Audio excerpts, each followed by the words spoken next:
I sit at the long mahogany table in the downtown law office, my hands folded in my lap, watching my parents beam at my older sister Zainab like she's just won a Nobel Prize. The conference room is all dark wood and leather, the kind of place that smells like old money and older secrets. My grandfather's lawyer, Mr. Adelik, has been reading the will for 20 minutes now, his voice steady and professional as he distributes my grandfather's estate to various relatives and charities. To my granddaughter Zainab Adeyemi, Mr. Adelik reads, adjusting his glasses, in recognition of her business acumen and successful career, I bequeath the sum of $13 million to be distributed from my estate holdings and investment portfolio. The room erupts in controlled celebration. My mother gasps with theatrical joy, my father grips Zainab's shoulder proudly, and my sister sits there with a smile that manages to be both humble and triumphant. She's always been good at that, looking gracious while winning. Mr. Adelik continues reading through more distributions.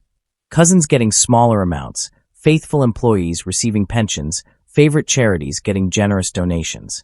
I wait for my name. Wait for the moment when grandfather acknowledges me, the grandson who visited him every week in the hospital, who read to him when his eyes got weak, who held his hand in those final days while everyone else was too busy with their important lives. The reading ends. Mr. Adelik closes the leather portfolio containing the will. My name was never mentioned. Not once. 13 million for Zainab. Nothing for Ao. 0. As if I don't exist. As if 15 years of loving my grandfather, of being there when no one else was, counted for absolutely nothing. My mother leans toward my father, not even attempting to whisper quietly, and says loud enough for everyone in the room to hear. Ao could never handle money anyway. You know how he is. The words land like a slap. My father nods in agreement, adding, best to keep the inheritance in capable hands. They're talking about me like I'm not even in the room, like I'm a child who can't understand adult conversations. The humiliation burns in my chest, hot and acidic. I stand up without a word, my chair scraping against the hardwood floor. Everyone looks at me expectantly, probably waiting for me to congratulate Zainab or make some self-deprecating joke about being the family disappointment. Instead, I grab my jacket and walk toward the door. As I pass Mr. Adelik's desk, the old lawyer does something strange. He glances around quickly to make sure no one is watching, then slips a sealed cream-colored envelope into my hand. His fingers are papery and cold, his grip surprisingly firm. Your grandfather, he whispers so quietly I almost miss it, wanted only you to see this. Not in front of them. Later. Alone. His eyes hold mine for a moment. There's something there, some urgent message I don't quite understand. Then he releases my hand, and I slip the envelope into my jacket pocket, my heart suddenly hammering against my ribs. I make it to the parking garage before I can't wait anymore. My hands are shaking as I tear open the envelope, the cream paper ripping unevenly. Inside is a single piece of my grandfather's personal stationery, the expensive kind with his initials embossed at the top. His handwriting, shaky but unmistakable, covers just one line in the center of the page. Ao, they lied to you. That's it. 4 words. But beneath them, taped to the paper with yellowing Scotch tape, is a small silver key. No label, no explanation.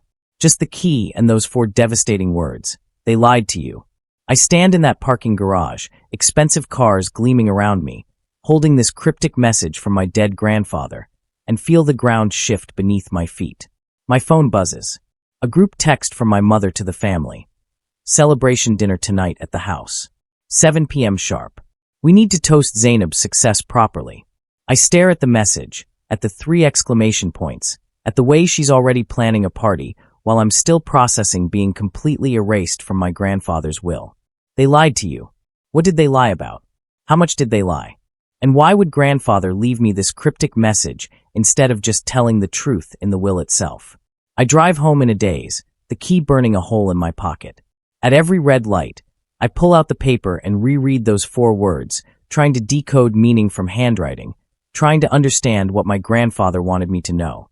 The key is small, intricate, old-fashioned, the kind that opens important things. Safety deposit boxes. Private safes. Secrets. This celebration, dinner is exactly as awful as I expected. My parents' house, the one my grandfather paid for, is decorated like a graduation party, with champagne in crystal flutes and caterers serving fancy Nigerian dishes on china that costs more than most people's monthly rent. Zainab holds court in the living room, graciously accepting congratulations from relatives who've suddenly decided she's the family genius. I arrive late on purpose, hoping to avoid the worst of the performance. But my mother catches me at the door, her smile sharp. "Ayo, so glad you could make it. We're toasting the family's next great success story." She guides me to the living room where everyone's gathered, and I notice how she positions me at the edge of the group, literally putting me in the margins.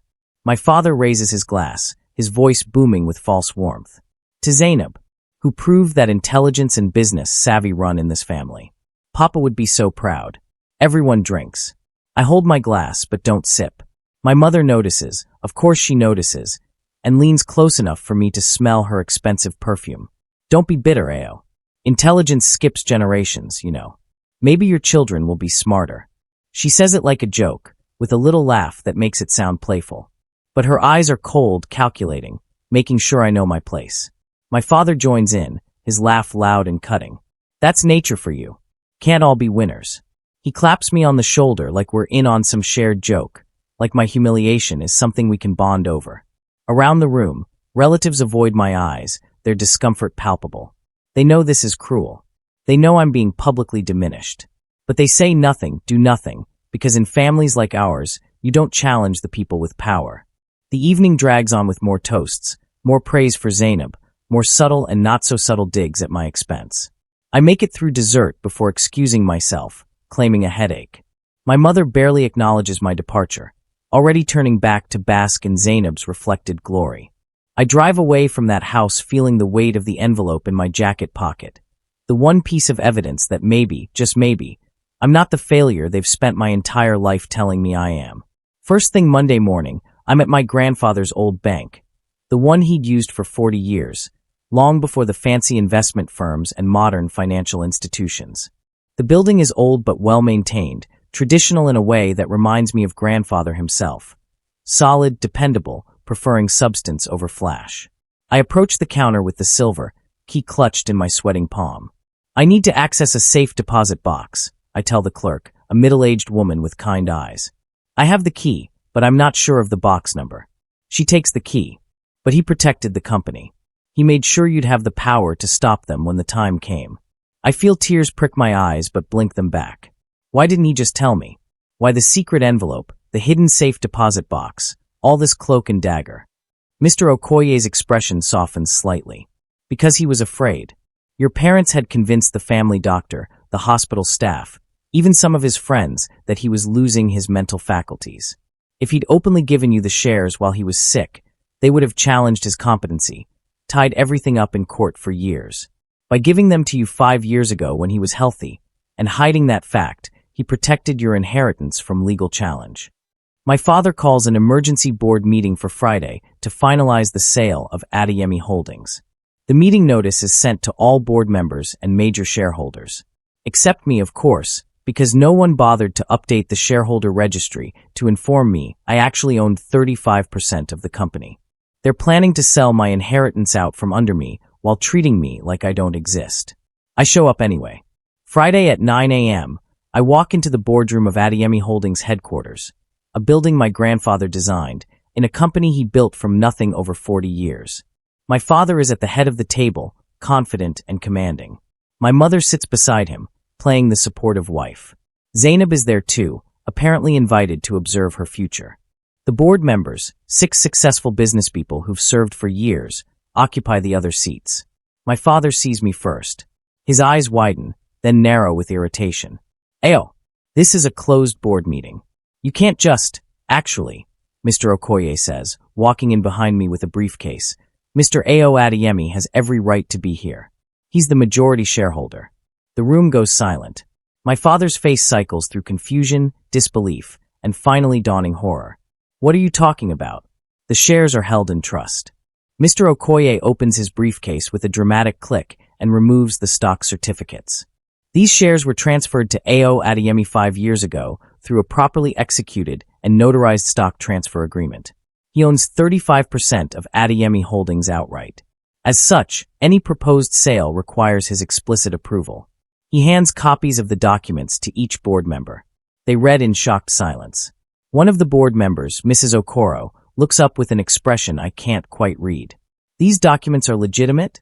Mr. Okoye nods. Completely. Filed with the corporate registry, taxes paid, everything in order. Mr. Adeyemi Sr. set this up before his illness, specifically to ensure his grandson had protection. My father has gone ghost pale. His hands are shaking as he grabs the documents, reading them over and over like he can will them to say something different. This can't be legal. Dad was sick. He wasn't thinking clearly. The transfer occurred 5 years ago, Mr. Okoye repeats calmly. Long before your father's illness. If you want to challenge his mental competency from 5 years ago, you're welcome to try, but I have medical records, witnesses, and documentation that will make that very difficult. He looks at me and nods slightly. My cue. I stand up, my voice steadier than I expected. I'm blocking the sale. As a shareholder with more than 10% ownership, I have veto power over major corporate decisions. This sale will not proceed. The room erupts. Board members talking over each other. My mother demanding this is a mistake. Zainab looking between our parents with growing alarm. And my father, sitting at the head of the table, watching his perfect plan collapse in real time. He locks eyes with me across that mahogany conference table, and I see something I've never seen before, fear. He's afraid of me. The family disappointment, the dumb one, the son who could never handle money. Suddenly I'm the one with power, and he has no idea how to handle it. That evening, my father disappears into his private office and locks the door, something he rarely does. From the hallway, I can hear him frantically opening and closing drawers, the distinctive click-click-click of a safe being opened. He's protecting something, hiding evidence maybe, or trying to figure out his next move. Whatever's in that office safe, he doesn't want anyone to see it. I'm still processing this when my sister Zainab shows up at my apartment uninvited. She's been crying, her makeup is smeared, her usual perfect composure shattered. "Ayo, please," she says when I open the door. "Please tell me you're going to approve the sale. The company needs this. The family needs this. You can't just..." But she stops herself, and something shifts in her expression. Fear. Panic. "Mom said you'd never find the envelope." The envelope. Singular, not plural. But her slip is revealing. "Which envelope, Zainab?" She blanches, realizes what she's said. I mean the key. The thing from grandfather. "I don't know what I'm saying. I'm just stressed," she's lying. Badly. There's another envelope, another piece of this puzzle that my parents told her about. Which means she's been in on it from the beginning. After she leaves, I go back to my parents' house. It's late, they're asleep, and I still have a key from when I lived here years ago. I feel like a criminal, sneaking through my childhood home in the dark, but I need to know what's in that safe. I can't crack the safe itself. It's modern digital, beyond my skills. But I remember my father was frantically searching his desk drawers earlier. Maybe he keeps the combination written down somewhere, the way careless people do with passwords. I'm right. Tucked under the leather desk mat is a small piece of paper with 6 digits. The safe opens smoothly, and inside I find another sealed envelope, cream-colored like mine, with my grandfather's handwriting on the front. To be delivered to Ao upon my death. This envelope was supposed to come to me. They intercepted it. Inside is a document that makes my blood run cold. It's a psychiatric evaluation, supposedly conducted 3 years ago, declaring me mentally unfit to manage my own affairs due to developmental delays and poor judgment. The document recommends that I should never be given significant financial responsibility. It's signed by a Dr. Oluwaseun Adebayo, dated and notarized. It's also completely fraudulent. I've never met Dr. Adebayo, never had a psychiatric evaluation. My parents forged this, planning to use it to challenge any inheritance I might receive. Saturday morning, I walk into my parents' house without knocking. They're having breakfast in the sunroom, casual and comfortable, no doubt discussing how to handle their troublesome son. I drop the forged psychiatric evaluation on the table between them. The toast my mother was buttering falls from her hand. My father's face goes through several colors before settling on an unhealthy red. "Where did you get that?" "That's private." "Private?" My voice is loud, shaking with rage I've been suppressing for days. "This is a forged document declaring me mentally incompetent. You were planning to use this to make sure I never inherited anything, to make sure I could be dismissed as unreliable if I ever found out the truth." My mother stands up, her face contorted with an expression I've seen my whole life, but never fully recognized as hate. "You were never good enough, Ao." She's screaming now, all pretense dropped. Your grandfather was going senile. Examines it, types something into her computer. Her expression changes, surprise, then professional neutrality. Mr. Adeyemi, I'll need to verify your identity, but this key is registered to box 247, which is indeed in your name. Has been for the past 5 years. My name. The box has been in my name for 5 years, since I was 23, and I never knew it existed. The clerk leads me to the vault, a secure room lined with small metal doors. She uses her key and mine together to open box 247, then discreetly leaves me alone. With trembling hands, I pull out the long metal container and set it on the small table in the privacy booth. Inside are legal documents, thick stacks of them bound with rubber bands. Financial statements showing accounts I've never seen. Property deeds. Stock certificates. And sitting on top of everything, a USB drive with a label written in my grandfather's handwriting. For AYO only. My heart is hammering so hard I can hear it in my ears. I grab everything, stuff it into my messenger bag, and practically run out of the bank. I don't go home. I can't risk my parents showing up, asking questions, somehow discovering what I've found. Instead, I drive to a coffee shop across town, buy the largest coffee they have, and find a corner booth far from everyone else. My laptop boots up agonizingly slowly. I insert the USB drive with shaking hands. One file. A video, dated 6 months before my grandfather died. I click play, and there he is, my grandfather, sitting in what looks like a hotel room, not his usual study. He looks thin, tired, but his eyes are clear and focused directly at the camera. "Ayo," he begins, his voice rougher than I remember but still strong. "If you're watching this, then I'm gone, and you found the key. Good. You were always smarter than they gave you credit for." He pauses, coughs, continues. "I need to tell you what your parents did. What they've been doing. 6 months ago, when I got sick, really sick, not just the cancer but the confusion, the medications that made my mind fuzzy, your parents took advantage. Your father had power of attorney, supposedly to help me manage my affairs. Instead, he and your mother systematically siphoned money from my accounts. They rewrote trusts. They changed beneficiary designations. They funneled everything to Zainab while making sure you got nothing. My hands are gripping the laptop, so hard my knuckles are white." Grandfather continues, his voice heavy with regret. "I didn't realize what was happening until it was almost too late. But I managed, in my clearer moments, to protect one thing, the most important thing.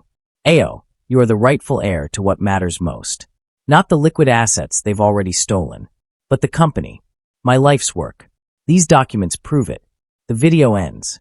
I sit there staring at the black screen, my coffee forgotten and going cold, trying to process what I just learned. My parents, the people who raised me, who claimed to love me even while constantly diminishing me, deliberately stole my inheritance. And they did it while my grandfather was sick, vulnerable, unable to fully fight back. The betrayal is so complete, so calculated, that I feel physically nauseous. I open the legal documents with shaking hands. The first is a stock certificate issued 5 years ago, registered in my name. 35% ownership of Adeyemi Holdings, my grandfather's company. 35%. The document is notarized, properly filed, completely legal.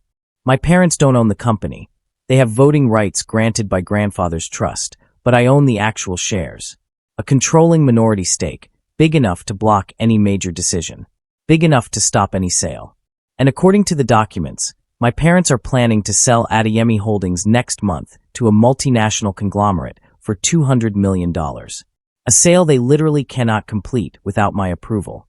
A sale I knew nothing about. That evening, I go to my parents' house, the formal family home where they still live, surrounded by the wealth my grandfather built. I tell them I left my phone charger here during the celebration dinner, a believable lie. My mother barely looks up from her wine, gesturing vaguely toward the study. "Check in there. Don't disturb your father, he's working."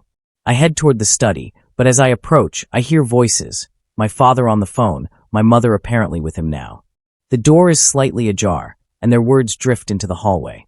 I freeze, my hand on the charger in my pocket, listening. "Ayo will stay clueless forever," my father says, his voice confident, almost amused. "We've spent 28 years conditioning him to believe he's the family idiot. He'll never question the will, never think to dig deeper." My mother's laughter is sharp. "Once the company sells next month, we're done with him. No more pretending to care about the disappointment. We can just let him fade away. Focus on Zainab, the child who actually matters. The child who actually matters. The words cut deeper than anything else tonight. I stand in that hallway, holding a phone charger I don't actually need, listening to my parents casually discuss erasing me from their lives. They're planning to sell my grandfather's company, my company, if the documents are real, and then cut me off completely. The family disappointment, no longer useful, no longer worth even the minimal effort of pretense. I leave without announcing myself, without confronting them, without giving any indication I heard anything. Because I've learned something valuable from my grandfather's video and documents. Sometimes the best weapon is information your enemy doesn't know you have.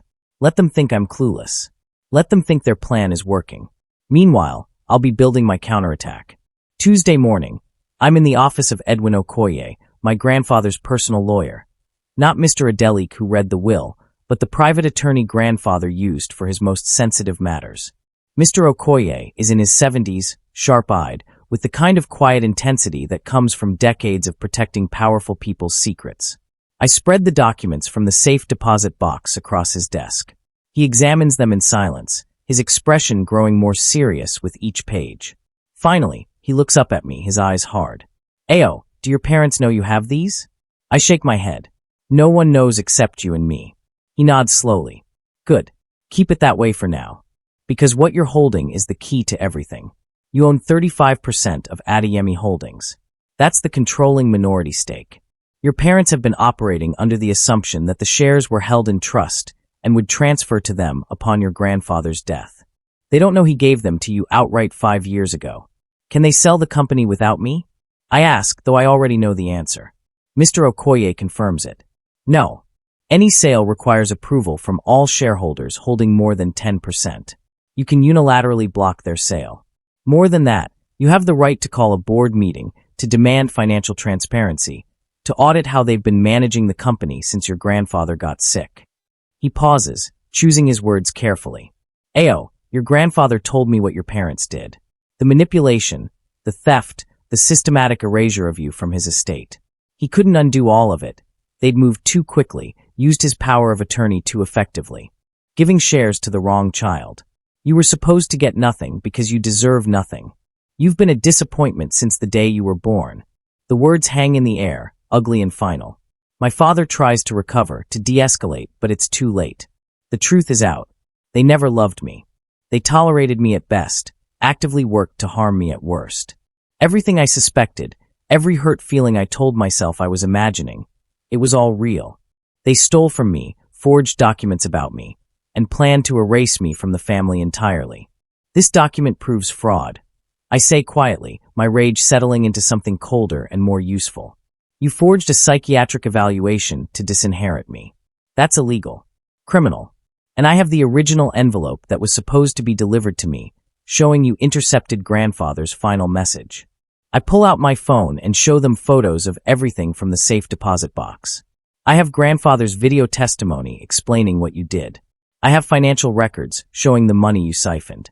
I have documentation of every lie, every theft, every manipulation. My mother sinks back into her chair, her face ashen. My father stands frozen, the implications crashing down on him. They thought they'd gotten away with it. Thought they'd been clever enough, careful enough. But they underestimated the one person they'd spent a lifetime teaching to doubt himself. The dumb one. The disappointment. The son who could never handle money. That son just brought their entire scheme crashing down. The next board meeting is scheduled for Monday, but news travels fast in business circles. By Sunday evening, a journalist from a major Nigerian business publication has gotten hold of the story. How? I'm not entirely sure, though I suspect Mr. Okoye's involvement. The article runs Monday morning. Corporate dynasty torn apart by inheritance fraud. Family accused of stealing from dying patriarch. My phone explodes with calls. My parents' phones presumably do the same. By the time we all arrive at the emergency board meeting Mr. Okoye called, there are reporters outside the building, investors demanding answers, and a palpable sense that something fundamental has shifted in the Adeyemi family power structure. The board votes unanimously to remove my father from his position as CEO, pending investigation into the financial irregularities. They offer me the position of acting CEO, which surprises me but also makes sense. I own 35%, I'm the wronged party, and I'm the one with public sympathy. The employees, when informed of the change, actually applaud. Apparently, grandfather wasn't the only one who believed in me. Many of the longtime employees remember me as the grandson who cared about the company, who asked questions about the work, who treated everyone with respect rather than the condescension my father specialized in. Later, going through my grandfather's old office, which is now mine, I find a handwritten note tucked between old contracts in his desk drawer. His handwriting, shaky but clear. Ayo, you were always the one with heart. The one who cared about people, not just profits. The one who reminded me why I built this company in the first place. Take care of what I built. Make it matter. I break down in tears, sitting in his chair, surrounded by the legacy he trusted me to protect. The investigation into my parents' fraud uncovers more than I expected. Not just the siphon money, not just the forged documents, but a pattern of theft dating back years. They'd been slowly bleeding the company dry, moving money to offshore accounts, preparing for the day when they could sell Adeyemi Holdings and disappear with maximum profit and minimum accountability. But here's what breaks my heart. Some of those offshore accounts are in Zainab's name. My sister, the successful one, the golden child, she was part of it. Maybe not from the beginning, maybe she was manipulated too. But at some point, she knew what was happening and chose to benefit rather than stop it. When confronted with the evidence, my parents immediately turn on her, claiming she pressured them, that they were trying to secure her future. She screams back that they promised her the money was rightfully hers. The family fractures completely, imploding in mutual accusation and betrayal. The leak that brought everything public? That was Mr. Okoye. He confesses to me one evening in his office, his expression resolute. Your parents were planning to challenge your ownership, claim you manipulated your grandfather, drag you through courts for years while they liquidated assets. I couldn't let that happen. The only way to protect you was to make everything public immediately, so they couldn't operate in shadow anymore. My parents sue me anyway, desperate and cornered. They claim I manipulated my grandfather in his final years, that the stock transfer was invalid, that I'm mentally unfit to run the company, using their own forged psychiatric evaluation as evidence. The case makes it to court, where my lawyers systematically destroy their claims. We present the video of my grandfather explaining their theft. We present the forged documents with my parents' fingerprints on them. We present bank records showing the siphoned money.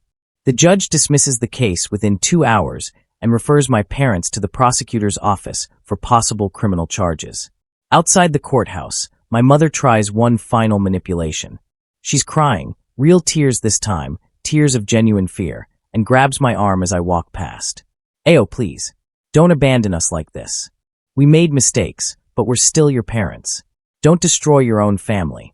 The reporters capture everything, cameras rolling, documenting this moment. I look at her, this woman who gave birth to me but never truly saw me, who shaped my entire childhood around the message that I wasn't good enough, smart enough, worthy enough. I'm not abandoning you, I say clearly, making sure the reporters hear. I'm letting go of people who abandoned me long ago. There's a difference.